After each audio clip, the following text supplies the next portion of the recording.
హా, అక్క ఎప్పటి నుంచో మీ అన్నర్ కలెక్షన్ కి వద్దామని చెప్పేసి ఎప్పటి నుంచో అనుకుంటున్నా కానీ కుదరలేదు. ఈ రోజు కుదిరింది, అందుకే నేను ఒక్కని వస్తే బాగుందని చెప్పేసి మమ్మీని కూడా తీసుకొని వచ్చిన.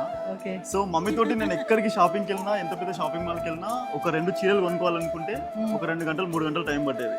నేను నిజంగా చెప్తున్నా, ఇక్కడ కలెక్షన్ చాలా బాగుంది. ఒక 20 నిమిషాల్లో మా మమ్మీ షాపింగ్ మొత్తం అయిపోయింది. దాదాపు ఒక 7 to 8 sarees. ఒక 7 sarees.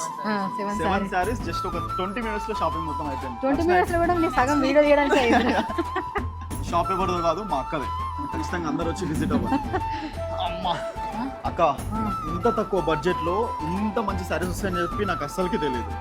తెలియకనే నేను ఈ రోజులో హైదరాబాద్ అక్కడ ఇక్కడ మమ్మీకి షాపింగ్ చేయించిన. అవునా? ఎట్లున్నాయి ఆంటీ కలెక్షన్? బాగున్నాయా? నచ్చినాయా? ఎంత నచ్చినాయి?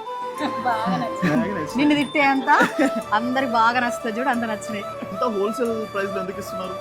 అంటే అందరికి హైదరాబాద్ వెళ్ళే వాళ్ళకి అందుబాటులో ఉండదు కాబట్టి రెగ్యులర్ గా మేము కామారెడ్డి నుంచి వచ్చినాం, నిజామాబాద్ నుంచి వచ్చినాం, నిర్మల్ నుంచి వచ్చినాము. అసలు తెలంగాణ మొత్తం హైదరాబాద్ నుంచి కూడా వచ్చిన వాళ్ళు ఉన్నారు మన స్టోరీకి. ఏ సారీ చూసినా సరే తీసుకోవాలని అంత బాగున్నాయి సారీస్. అసలు నువ్వు ఇన్ని సారీ తీసుకుంటాను ఎక్స్పెక్ట్ చేయలేదు. అనుకున్నా. సో ఇప్పుడు దసరా వస్తుంది కదా, దసరా బతుకమ్మకి కూడా చాలా మంచి మంచి ఆఫర్స్ ఉన్నాయి. ఖచ్చితంగా సిద్దిపేట్ ఎన్ఆర్ కలెక్షన్ కి రండి, మీకు కూడా మంచి మంచి కలెక్షన్స్ దొరుకుతాయి. Thank you so much.